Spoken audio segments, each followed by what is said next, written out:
이 시간에 토론할 주제는 혁명의 독수리로 불리워진 로자 룩셈부르크의 생애와 사상입니다. 오늘 연설해 주실 김하영 씨는 다함께 운영위원으로 활동하고 있습니다.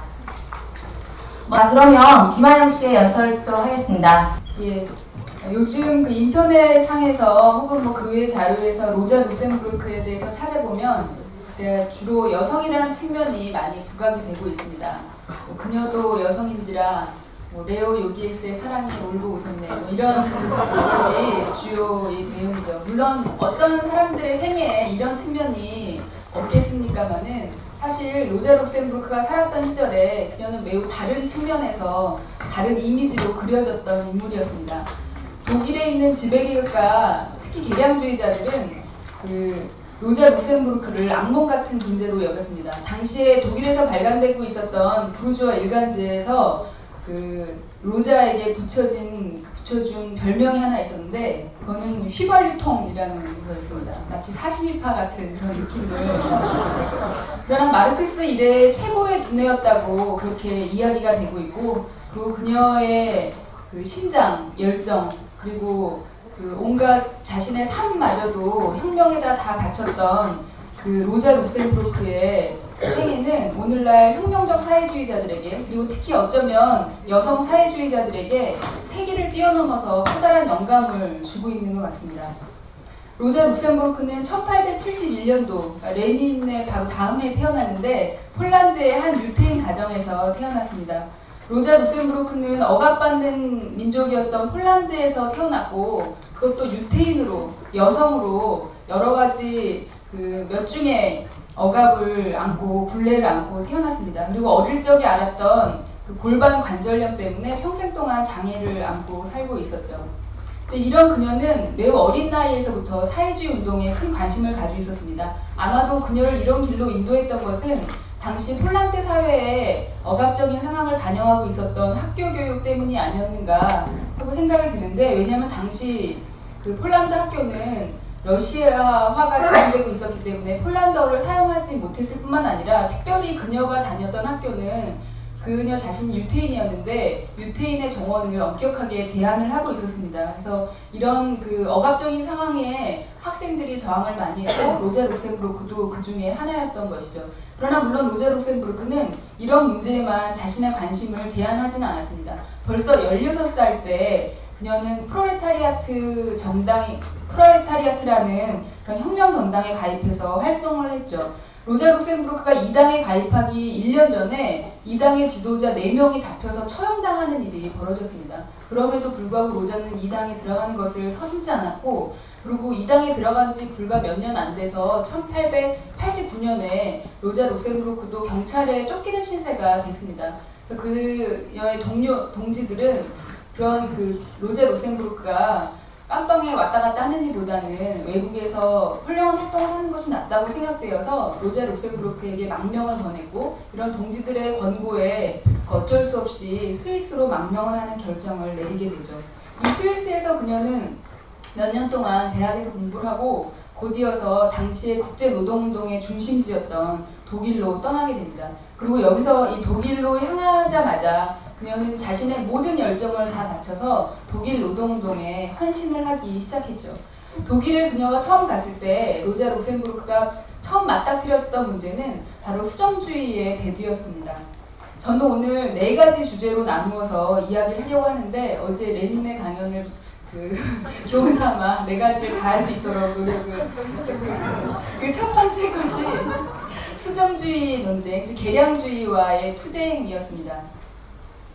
로자 룩셈부르크가 물론 마르크스주의에 대해서 공헌한 것이 여러 가지가 있지만, 개량주의에 대한 그녀의 투쟁은 어떤 마르크스주의자보다 앞서서 그리고 훌륭하게 그녀가 남겼던 업적이었습니다. 그리고 특별히 오늘날 우리에게 매우 유용한 그런 업적을 많이 남겼었죠.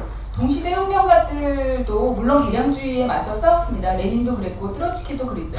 그러나 러시아 같은 풍토에서는 사실 개량주의가 자랄 수 있는 토대가 별로 없었습니다. 막 교수형 당하고 시베리아 유형 가는 마당에 누가 의회를 통한 뭐 사회주의 길 이런 것을 이야기할 수 있었겠습니까? 그래서 그 당시에 러시아에서 활동했던 레닌이나 트로츠키 같은 사람은 그저 그 좋은 토양에 자라는 계량주의라는 잡초를 그냥 휙 뽑아가지고 버리면 그만이었습니다. 로자 룩셈부르크처럼 계량주의라는 엄청난 문제에 달려들어서 그것을 이론적으로 파헤치고 이래야 할 만큼 그런 그 노력을 기울일 필요가 없었던 거죠. 계량주의가 이 시대에 아주 뿌리 깊게 성장하기 시작하면서 노동자들의 사상 그리고 분위기 모두에 영향을 주고 있었던 것은 바로 노동자 운동이 가장 성장하고 있었던 독일이었습니다. 이미 독일은 당시에 1873년부터 그 당시가 불황이었는데 그 이후에 한 10년 이상을 장기호황을 누리고 있었고 그래서 노동자들은 생활 수준이 꾸준히 향상이 되고 있었습니다. 그리고 이와 더불어서 노동조합이 엄청 강력하게 날로 강화되고 있었고 또 이와 더불어서 노동자들 그 사회민주주의 정당의 의회 진출이 성공을 거두기 시작했습니다. 이렇게 되자 노동운동의 지도자들은 점점 혁명이라는 생각에서부터 멀어지기 시작합니다. 맨 처음에 마르크스주의의 수정을 제기했던 사람은 에드와르드 베른슈타인이라는 사람이었습니다. 그런데 사실 이 사람은 그가 뭔가 아주 창발적인 사고를 새롭게 제기했다기보다는 이미 사회민주주의 정당의 많은 지도자들이 하고 있던 실천을 이론적으로 정립하는 일을 했다고 말하는 것이 더 올바릅니다. 왜냐하면 그 당시에 그 누구도 나 계량주의자요 하고 이야기하지 않았지만 이미 독일 노동운동에서 계량주의적 경향이 혁명적인 경향보다 훨씬 더 큰 힘을 거머쥐기 시작하고 있었을 때였던 거죠. 베른슈타인의 메시지는 이렇게 간단하게 요약할 수 있습니다. 개혁 성취하는 데 노력을 집중하자. 혁명이라는 거는 이제 잊어버려라. 그리고 역사에는 궁극적인 목적은 없는 거 아니냐. 날마다 운동이 가장 중요한 것이다. 이것이 그 사람의 메시지였습니다.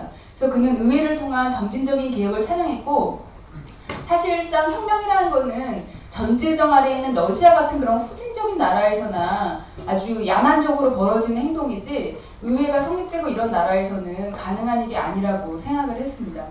그래서 그는 이런 주장을 체계화시켰던 사회민주주의 전제조건과 사회민주주의 과제라는 책에서 그 책을 이렇게 끝맺고 있습니다. 사회민주주의당이 낡은 구호에서 벗어나 민주사회주의적 개량정당으로서의 진정한 모습을 보여주기 위해 용기를 가져야 한다. 요즘 우리가 많이 듣는 말로 이 버전을 바꿔보자면 운동권 방식에서 벗어나 책임있는 공당 정치로서의 행동을 할 수 있는 용기를 가져라. 이렇게 이야기를 할 수가 있는 거죠. 로자 룩셈부르크는 사회 개량이냐 혁명이냐라는 책에서 이런 식의 사고에 대해서 아주 낱낱이 논박을 하기 시작합니다.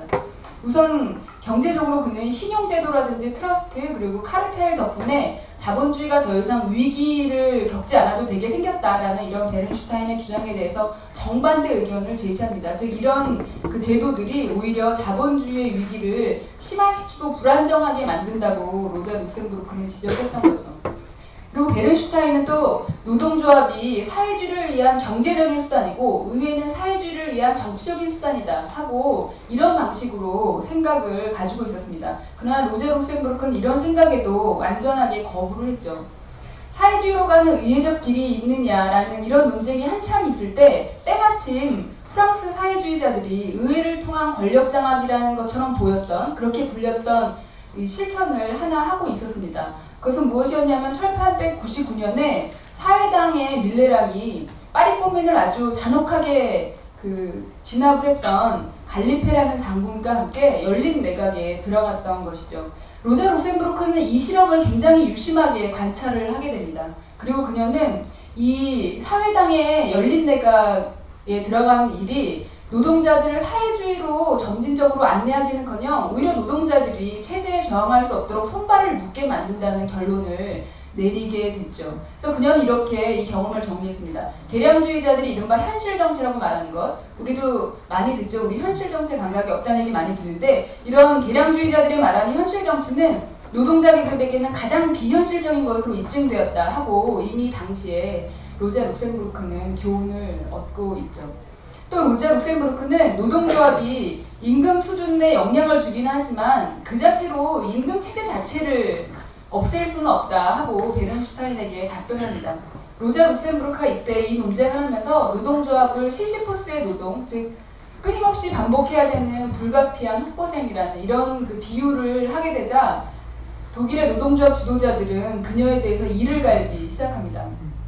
그러나 사실 로자가 노동조합 운동을 무시했던 것은 전혀 아니었습니다. 오히려 당시에 그 수많은 사회주의자들 가운데서 노동자들의 일상투쟁이 얼마나 중요한가를 진지하게 깨닫고 있었던 몇 안 되는 그런 사회주의자 가운데 하나였죠. 이런 그녀의 생각은 혁명과 개혁의 관계에 관한 그녀의 정립에서 아주 잘 드러납니다. 로자는 개혁을 위한 투쟁을 전혀 무시하지 않았습니다. 오히려 로자 룩셈부르크는 개혁을 추구하는 일상투쟁이 궁극적으로 노동자들의 권력을 획득하기 위한 그런 목적을 가진 투쟁 사이에서 아주 깊은 연관을 갖고 있다고 강조를 하게 됩니다. 이것은 제가 개혁이 조금씩 쌓여서 혁명에 이른다 라고 주장하고 있는 것이 아니라 바로 이런 일상투쟁의 경험 속에서 그 혁명의 주체가 단련되고 있다는 점에 로자 룩셈부르크는 바로 주목을 했던 것입니다. 혁명이라는 결정적인 전투에 나서야 하는 그런 선수들은 아주 작은 게임에 출전하면서 교훈을 쌓고 그리고 끊임없이 훈련하고 그리고 실패를 맞이해가지고 단련되고 그리고 결정적으로 의식을 각성하고 하는 그런 훈련을 해야 한다고 로자는 생각했던 것입니다. 마치 올림픽에 출전하는 선수들이 작은 많은 게임에서 경험을 쌓는 것처럼 말이죠. 그렇기 때문에 바로 우리 사회주의자들은 얼핏 보기에 별것 아닌 투쟁, 그리고 얼핏 보기에 협소한 것처럼 보이는 투쟁, 그리고 아주 흔히 이기주의적인 투쟁으로 매도되는 바로 그 노동자들의 일상적인 투쟁에 대해서 무시해서는 안 되고 거기에 깊은 관심을 갖고 연루를 맺어야 하는 겁니다. 그리고 바로 이런 투쟁에 뛰어들어서 혁명가들이야말로 개혁을 위한 투쟁에서 가장 훌륭한 투사일 수 있다는 그런 로자 룩셈부르크의 얘기를 입증하기 위해서 노력을 해야 하는 거겠죠. 두 번째로 저는 로자 룩셈부르크가 공헌한 아주 중요한 것 중에 대중파업에 대한 이해를 이야기를 하고자 합니다. 1905년 그러니까 로자 룩셈부르크가 독일에 있을 때죠. 근데 러시아에서 1905년 혁명이 터지자 로자는 몸이 근질근질해지기 시작합니다. 그래서 아픈 몸을 이끌고 친구들의 온갖 만류에도 불구하고 위험한 러시아 미립국 시도를 감행하게 되고 드디어 우익들의 단독 열차를 얻어 타가지고 가까스로 러시아로 입국을 하게 됩니다. 이곳에서 로자 룩셈부르크는 그야말로 물 만난 물고기 같은 그런 느낌을 갖게 되고 이 혁명의 경험들을 아주 세심하게 관찰하면서 대중파업의 특징과 그 효과들에 대해서 정리하는 저서 대중파업 정당 노동조합이라는 것을 쓰게 됩니다. 로자 룩셈부르크는 이 책에서 1896년 베츠리스부르크에서 일어난 파업이 1905년 러시아 혁명에 이르기까지 어떻게 서로 연결되고 성장해 왔는가 하는 것을 잘 보여줍니다. 이 투쟁들이 처음에 어떻게 태어나고 그리고 성숙하고 그리고 좀 시들었다가 다시 사그라드는 듯 하더니 다음번에 더 커다란 투쟁으로 연결되는 우리 눈에는 보이지 않는 것 같은 내부의 역동적인 그런 계급투쟁의 움직임을 정말 아주 웅장한 대서사시처럼 그려내고 있습니다. 그래서 이 책을 읽을 때는 그 책장을 한 장 한 장 넘길 때마다 그 당시 이 혁명에 참여했던 노동자들의 땀, 피, 그리고 그 눈물, 그들의 열정 이런 것을 느낄 수 있을 만큼 로자 룩셈부르크는 정말 뛰어나게 그런 것을 잘 묘사하고 있습니다. 그래서 이런 혁명적 대중파업을 경험하지 못했던 우리에게 계급투쟁이라는 것이 어떻게 벌어지는지 하는 것을 아주 훌륭하게 이해해 줄 수 있는 그런 책이죠. 여러분들이 한번 꼭 읽어보시기를 권합니다. 특별히 1905년 러시아 혁명에서는 정치 투쟁이 경제 투쟁에 어떻게 영향을 끼치는지, 그리고 정치 투쟁이 정치 파업이 다시 경제 파업을 어떻게 더 근본적으로 확산시키면서 일으킬 수 있는가 하는 점에 대해서 로자 룩셈부르크는 아주 세밀한 관찰을 하게 됩니다. 왜냐하면 그 당시에 많은 계량주의자들이 아까도 제가 베른슈타인 사상을 소개했던 것처럼 정치투쟁과 경제투쟁이 서로 구별되는 다른 영역이라고 생각을 하고 있었습니다. 근데 로자 룩셈부르크는 바로 이런 사상에 도전을 했던 거죠. 그리고 오늘날 우리가 정치와 경제의 결합이라는 이 로자 룩셈부르크의 사상을 제대로 이해하게 되면 계급투쟁이 어떻게 진행되는가, 그 역동성이 어떻게 이루어지고 있는가를 굉장히 잘 이해할 수가 있습니다. 예를 들면 우리나라에서 1987년도부터 1989년도까지 아주 위대한 대중파업이 벌어졌습니다. 이때 1987년 6월에서 그 거리의 정치투쟁이 벌어졌는데 많은 사람들은 이 정치투쟁이 더 확산되는 경제파업을 불러오리라고 예상하지 못했습니다. 학생들은 뭐 그 거리에서 투쟁하다가 농활 가고 막 이랬죠. 그런데 그 이 정치투쟁이 그 7, 8, 9월에 아주 광범한 노동자들의 투쟁을 서울에서 거제까지 방방곡곡 일으키고 이 투쟁은 다시 1988년도에 노동악법 철폐투쟁 같은 정치투쟁으로 노동자를 모으더니 다시 한번 이번에는 노동자들이 더 커다란 물결로 진노협 이런 데를 건설하면서 노동조합을 건설하는 운동 같은 방식으로 전국적으로 다시 확산되는 이런 경제투쟁을 반복하는 이런 과정을 거치게 됩니다. 1997년 1월 파업에서도 우리는 약간 이런 모습을 볼 수가 있는데 당시에 노동법 개혁에 맞서서 일어났던 정치 파업은 몇 주 동안 진행되다가 몇 주 되지 않아서 사실 경제 파업으로 확산되는 조짐을 보였습니다. 물론 한국노총 노동자들을 중심으로 한 사업장이었는데요. 이때 일부 그 활동가들 가운데서는 우리의 위대한 정치 파업이 한낱 경제 파업으로 전락하고 있다라는 이런 그 얘기를 하곤 했습니다. 하지만 만약에 이 당시 이제 노동자 지도자들의 파업 종결로 제대로 이런 과정이 발전하지는 못했지만 만약에 이런 과정이 확산이 될 수 있었다면 그 투쟁을 더 확산시키고 깊이 있게 만드는 그런 고시를 할 수 있었던 거죠. 로자 룩셈부르크는 그 노조의 평화와 안정을 필요로 한다고 생각했던 당시에 독일 노동조합 지도자들을 염두하면서 아까 제가 말했던 이 대중파업론을 썼습니다. 그러니까 여러분들도 아마 그런 비슷한 생각을 하는 우리나라 노동조합 지도자들이나 세계 노동조합 지도자들을 염두에 두고 이 책을 읽으신다면 이것이 전혀 100년 전에 쓰여졌다라는 생각을 전혀 하시지 못할 정도로 많은 교훈을 얻으실 수 있을 거라고 생각합니다.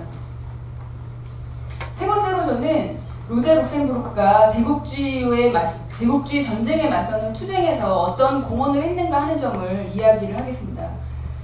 이때도 역시 계량주의에 맞선 투쟁하고 긴밀히 결합이 되어 있었는데요. 1914년 1월, 그러니까 1차 세계대전이 터졌을 때 독일 사회민주주의 정당은 이 전쟁을 지지하기로 결정을 했습니다. 사회민주당 국회의원들이 국회에서 전쟁 지지안을 통과시켰는데 이때는 아무도 전쟁에 반대한다는 주장을 하지 않았습니다.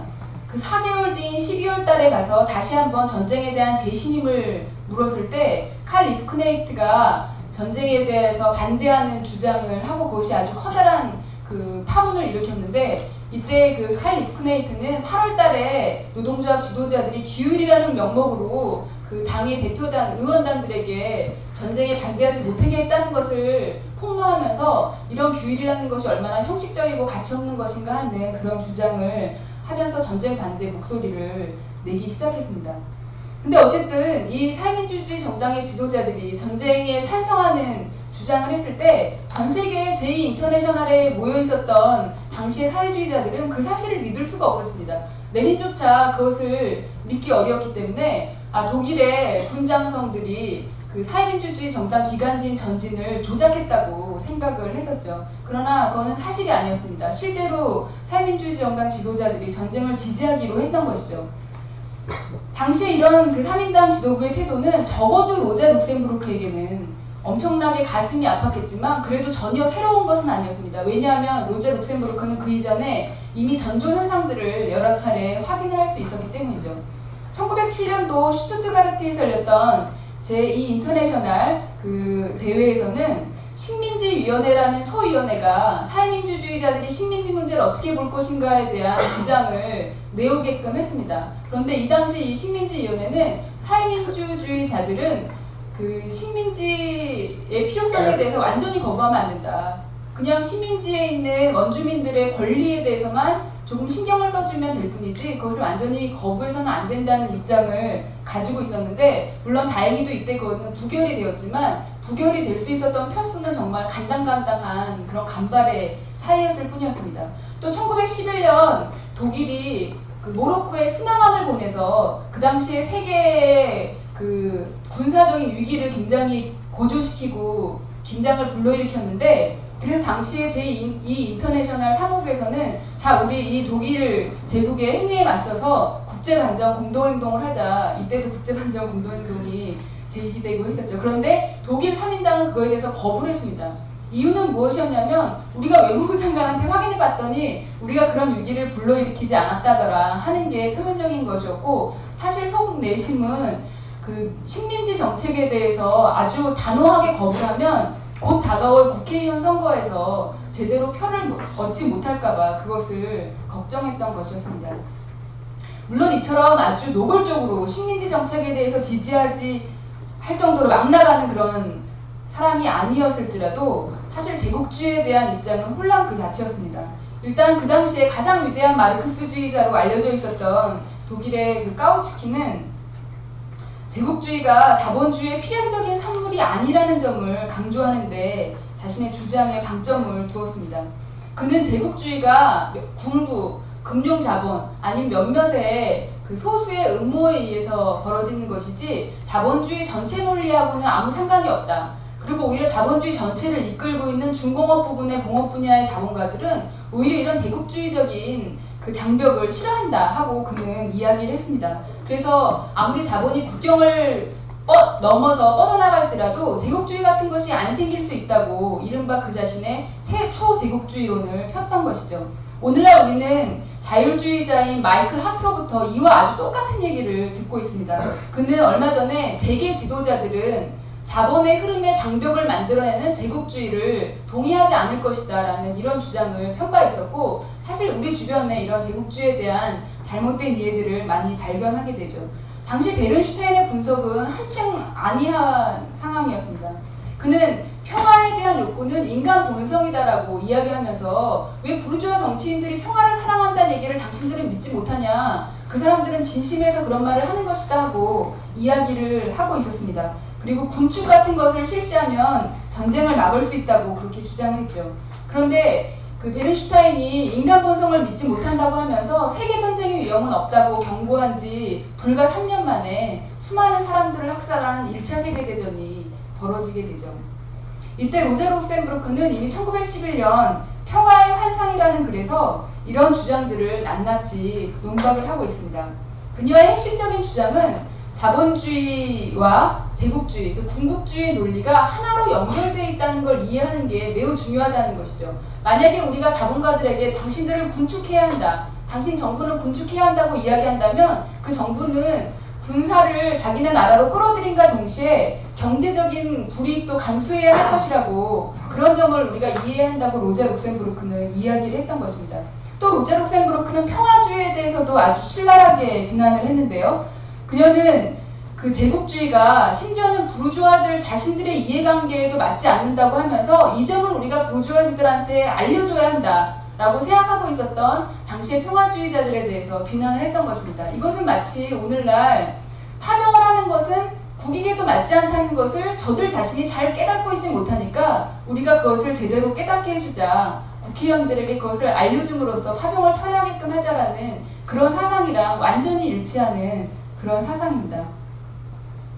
실제로 막상 전쟁이 터지자 하루가 다르게 많은 인터내셔널의 지도자들이 애국주의 강풍에 몰려서 변해갔습니다. 몇 년 전까지만 해도 제국주의 전쟁이 벌어진다면 그것을 프롤레타리아트의 혁명으로 응수하겠다 하고 까우츠키는 이야기한 바가 있었는데, 막상 전쟁이 터지자 까우츠키는 이 전쟁 시기에는 인터내셔널이 노동자에게 별로 유용한 무기가 아니다 라고 이야기하기 시작했습니다. 그는 막스의 얘기를 이렇게 바꿨던 거죠. 전 세계 노동자에 단결해라, 평화 시에만 단결하라 하고 이야기를 했던 것입니다. 이 당시에 로제 룩셈부르크는 아주 소수의 그런 혁명적 사회주의자들, 칼리 크네이트, 프란츠 메링, 그리고 그 클라라 채트킨 같은 사람들과 함께 반전 운동을 건설하기 시작합니다. 노동자들한테 가서 반전 연설을 하고, 그리고 반전 팸플릿 같은 것을 만들어서 배포를 하고, 그리고 사회민주주의 인터내셔널이라는 대중신문도 창간을 했습니다. 그런데 이 인터내셔널이라는 대중신문을 창간하자마자 이 신문은 폐간당하고, 그리고 로제 룩셈부르크는 그 반역죄로 기소당하게 되는데, 사실 로제는 이때부터 1918년 그 독일의 혁명이 일어날 때까지 어쨌든 들락날락 하면서 더 많은 시간을 감옥에서 보내는 그런 운명을 맞이해야만 했습니다. 그러나 이런 어려운 조건 속에서도 로제는 밖에 있는 동지들과 연락을 계속 주고받으면서 반전운동을 일으키려고 노력을 했고, 그리고 1916년 스파르타쿠스 동맹을 건설하고 그 해에 메이데이 날 베를린에서 1만 명이 참가하는 베를린의 반전 시위를 조직하는 것을 시작으로 해서 꽤 많은 노동자들의 지지를 모아나가기 시작하는 이런 활동을 어려움 속에서 펴나가고 있습니다. 이 제국주의론에 대해서 이야기할 때 제가 그 민족 문제에 관한 노자의 약점에 관해서 약간 이야기해야만 하는데 지금 시간이 없어서 오늘은 일단 넘어가는 걸로 하겠습니다. 네 번째로 제가 이야기하고 싶은 것은 로자 룩셈부르크의 당 개념에 관한 것입니다. 앞서 제가 여러 차례 아주 반복해 가면서 강조했던 것처럼 로자 룩셈부르크는 계량주의에 대해서 누구보다도 먼저 그리고 누구보다도 예리하게 그 본질을 꿰뚫어 보았던 그런 혁명가였습니다. 베론슈타인 이론이 무엇을 함축하고 있는가, 까우츠키가 왜 배신을 하는가 하는 그런 근본적인 정치에 관해서 그녀는 이해를 하려고 무진장 노력을 했던 거죠. 그런데 안타깝게도 그녀는 계량주의에 대해서 어떻게 싸워야 하는가 하는 점에 관해서는 조직적인 결론을 내리지 않았습니다. 이 점이 매우 안타까운 그녀의 실수라고 이야기할 수 있죠. 저는 본격적으로 로자의 당 개념에 대해서 이야기하기 전에 로자 룩셈부르크에 대한 가장 흔한 비난으로부터 일단 그녀를 방어하는 데서 출발하겠습니다. 로자 룩셈부르크의 당이론에 관해서 가장 흔한 공격은 로자 룩셈부르크는 혁명적 조직도, 혁명적 정당의 중요성도 이해하지 못한 자생주의자였다는 그런 비난입니다. 이 비난을 처음에 퍼뜨린 사람들은 스탈린주의자들이었는데요. 왜냐하면 이 스탈린주의자들은 무오류의 지도자라는 신화를 퍼뜨리고 싶어 했고, 당이 결정하면 인민은 실천한다라는 식의 그런 사고를 가지고 있었기 때문에 로자 룩셈부르크가 보라 노동자들의 저 자발성이 얼마나 무궁무진하고 훌륭한 것인가 하고 이렇게 이야기한 것에 대해서 정말 참을 수 없는 불안함을 느꼈던 것이죠. 다른 한편에서는 이와 똑같은 전제를 가지고 로자 룩셈부르크는 당이론을 반대했고 내분에 반대했다라는 그런 이유로 로자 룩셈부르크를 높이 사는 사람들이 다른 한편에 존재합니다. 물론 로자 룩셈부르크가 노동자들의 자생성에 대해서 열정적으로 옹호했던 것은 사실이었습니다. 이것은 당시 독일의 맥락, 즉 어마어마하게 거대한 사회민주주의 정당과 노동조합은 존재하지만 아래로부터 노동자들의 어떤 자생적인 투쟁이 부족한 상황에서 이건 정말로 불가피하고 올바른 주장이었습니다. 그러나 그녀가 조직의 중요성을 간과했다는 것은 정말이지 부당한 평가입니다. 왜냐하면 그녀는 아까도 제가 얘기했던 것처럼 이미 16살에 그 전에 지도자 4명이 처형되는 것을 보고도 정당에 가입하기를 결정했었던 사람이고, 그리고 평생을 사회민주주의 정당에 있었고, 그리고 그녀가 죽기 마지막 얼마 전에 그 독일의 공산당을 창립했던 그런 인물이었기 때문이죠. 물론 사회주의 조직에 관해서 로자 룩셈부르크가 올바른 입장을 가졌다고 이야기할 수는 없습니다. 그녀는 특별히 이 문제에 관해서 많은 결함을 가지고 있었는데 그것은 조직의 중요성 자체를 이해하지 못했다는 데 있었던 게 아니라 어떤 조직이어야 하는지, 그 당의 과제는 무엇이어야 하는지 이 점에서 그 잘못을 저질렀던 것이었습니다. 로자 룩셈부르크는 혁명 조직의 역할이 강범회한 노동자들에게, 투쟁에 참여하고 있는 노동자들에게 이 투쟁의 의미가 무엇인가를 그들 자신이 제대로 이해할 수 있게 도와주는 것이라고 생각했습니다. 그 투쟁에 적극 뛰어들어가지고 그 투쟁을 어떤 방향으로 이끌기 위해서 조직하고 이러는 것이라고 생각을 하지 않았던 거죠. 이렇게 된다면 실제로 조직은 별로 중요하지 않습니다. 왜냐하면 그 사회주의자들에게 조직이라는 거는 계급투쟁에 개입하고 그 개입할 때 어떤 선동을 통해서 그 투쟁을 이끌어내기 위한 노력, 이런 것이 필요하기 때문에 조직이 필요한 것이죠. 집중주의 같은 건 우리가 어떤 투쟁에 효과적으로 연루하고 개입할 때 아주 반드시 필요한 그런 항목으로 떠오르게 됩니다.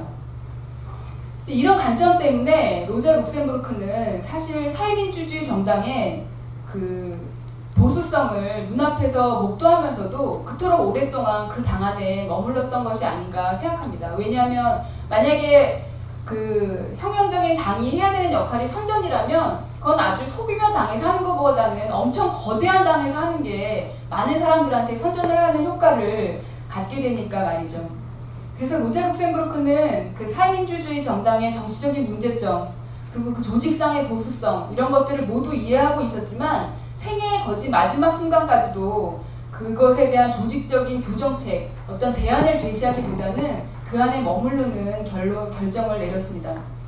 사실 1914년 이전에 로자가 이 당 밖을 벗어나서 뭔가를 시도하기는 굉장히 어려웠겠지만 1916년 이 스파르타쿠스 동맹이나 그 이전에 로자 룩셈부르크나 리프크네이트가 노동계급 안에서 지지를 얻고 있었다는 점을 생각해 본다면 그때까지도 당에 머물렀던 것은 참 안타까운 일이었습니다. 한 예로 그 얘기를 하자면 앞서 제가 말했던 그 1916년 메이데이의 반전 시위 이것 때문에 칼 리프크네이트가 기소돼가지고 2년 6개월의 실형을 받게 되는데 이 선고를 받던 날 베를린의 다른 공장도 아니고 전쟁 중에 그 군수 공장의 노동자들이 무려 5만 5천 명이 칼 리프크네이트의 석방을 요구하면서 파업을 벌입니다. 이런 정도의 그 지지가 확산되고 있었던 맥락을 살펴보자면 로자 룩셈부르크가 1916년에 가서야 스파르타쿠스 동맹을 건설하고 그리고 여전히 독립사회민주당 안에 머물고 있으면서 그리고 독일 혁명이 일어나고 나서야 독일 공산당을 건설했던 것은 참으로 안타까운 일이었습니다. 특별히 독일 공산당이 창립된 것은 로자 룩셈부르크 개인으로 보자면 그녀가 1919년 1월 15일 날 죽기 불과 45일 전에 창립대회를 가질 수밖에 없는 그런 형국이었습니다. 로자 룩셈부르크는 그럼 무엇을 믿고 이 안에 있었는가? 사실 로자 룩셈부르크는 노동자 대중의 아래로부터 분출하는 어마어마한 투쟁이 이 사회민주주의 정당이 가지고 있는 잘못된 점을 고쳐줄 것이라고 생각했습니다. 그래서 노동조합 지도자들을 옆으로 제치고 노동자들 스스로가 앞으로 전진할 거라고 생각했죠. 그러나 1918년 독일혁명은 로자 룩셈부르크의 이 기대를 산산조각 냈습니다. 아마 로자 룩셈부르크는 자본주의를 떠받치기 위해서 발버둥을 쳤던 사회민주주의 정당 지도자들을 보면서 전혀 놀라움을 느끼지 않았을 것입니다. 오래전에 계량주의 이런 문제점을 간파하고 있었으니까요. 1918년 12월에 독일 사회민주주의 청사 앞에 이런 플래카드가 걸려 있었습니다. 사회민주주의 정당 청사 앞입니다. 노동자들이여, 시민들이여, 조국의 멸망이 다가오고 있다. 조국을 구하자. 여기까지는 참을 수 있습니다. 위험은 밖에서가 아니라 안에서부터 스파르타쿠스 동맹으로부터 온다. 그 지도자들을 죽여라. 리프크네이트를 죽여라. 그러면 평화를 얻고 일자리와 빵을 얻을 것이다. 이런 플래카드를 사회민주주의 정당은 내걸었습니다. 아마도 로자 룩셈부르크는 이 플래카드를 보고도 그렇게 놀라지 않았을 수 있었습니다. 그러나 로자 룩셈부르크가 진정으로 깜짝 놀랐던 것은 혁명기를 거치는 동안에도 노동자들이 바로 그런 지도자들에 대한 지지를 전혀 철회하지 않고 있었다는 것입니다. 물론 상당수의 의미 있는 노동자들이 그 혁명적인 주장에 귀를 기울였지만 여전히 많은 사람들이 계량주의 지도자들을 지지하고 있었다는 것이죠.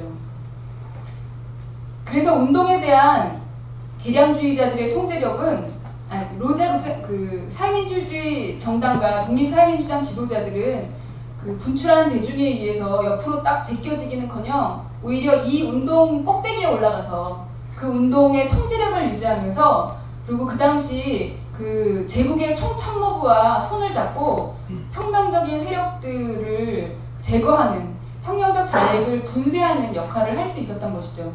당시의 사회민주주의자 노스케는 내전을 깨부수는 내전 총사령관이 되면서 이런 말을 했습니다. 누군가는 미친 개가 되어야 한다. 사회민주주의 정당의 한 지도자가 내전의 총사령관을 맡으면서 했던 말이었죠. 운동에 대한 계량주의자들의 통제력을 약화시키고 혁명을 진전시킬 수 있기에 당시의 독일 공산당, 이제 막 생겨난 독일 공산당은 너무나 미숙했습니다. 볼세비키, 레닌의 볼세비키가 여러 투쟁을 겪으면서 단련되고 그리고 실패와 반동기와 그리고 여러 투쟁 속에서 전술을 익혀나갔던 것과는 달리 로자 룩셈부르크의 정당은 그럴 기회를 가지지 못했습니다. 이제 막 태어난 지 30여일에 불과한 상태에서 1919년 1월에 스파르타쿠스 봉기라는 그런 시절을 맞이해야 됐고 이 때이른 봉기에 대해서 그 볼세비키와는 달리 로자 룩셈부르크의 그 독일 공산당은 이것을 제어할 힘이 없었습니다. 왜냐하면 로자 룩셈부르크는 투쟁 속에서 노동자들과 함께 단련되는 조직을 가지고 있지 않았기 때문에 자기가 섣부르게 노동자들을 공격하면 노동자들이 자신으로부터 더 멀리 도망갈까봐 무서워서 그들의 잘못된 결정에 대해서 제대로 된 쓴 비판을 하기가 매우 어려운 처지에 몰려 있었던 것이죠. 결과는 매우 끔찍한 비극이었습니다. 로제 룩셈부르크 개인으로만 보더라도 그냥 1919년 1월 15일에 어느 한 병사의 라이플총 개머리판에 맞아가지고 두개골이 으스러져서 죽었습니다. 그러고 나서 독일에 있는 그 란치베르크 운하라는 물속에 내던져졌는데 이 시체는 5월달까지 그 물속에 갇혀 있었죠. 그리고 사회민주주의 정당의 지도자들은 로자와 칼리 크네이트를 잡아들여라 하는 그런 그 현상금으로 10만 마르크의 돈을 내걸고 있었고, 로자가 죽었다는 소식을 듣고 그들끼리 모여서 그 술파티를 벌였다는 그런 폭로가 나중에 독일 공산당으로부터 있었습니다. 로자 룩셈부르크가 경험했던 것과 마찬가지로 오늘날 우리가 살고 있는 정치 무대에는 계량주의 의식, 계량주의 조직, 계량주의의 이런 세력들이 아주 여러 형태로 여전히 지배적인 세력으로 존재하고 있다는 점 때문에 로자 룩셈부르크의 아주 비극적인 교훈은 우리에게 더 중요하게 느껴집니다. 우리는 계량주의에 맞서서 어떻게 투쟁할 수 있을 것인가? 우리가 어떻게 그 혁명적인 정치로 계량주의 지도자들을 지지하는 수많은 혁명적이고 건강하고 전투적인 노동자들을 획득할 수 있을 것인가 하는 이런 교훈은 그녀의 비극으로부터 우리가 반드시 오늘날 배워야 하는 그런 상황입니다.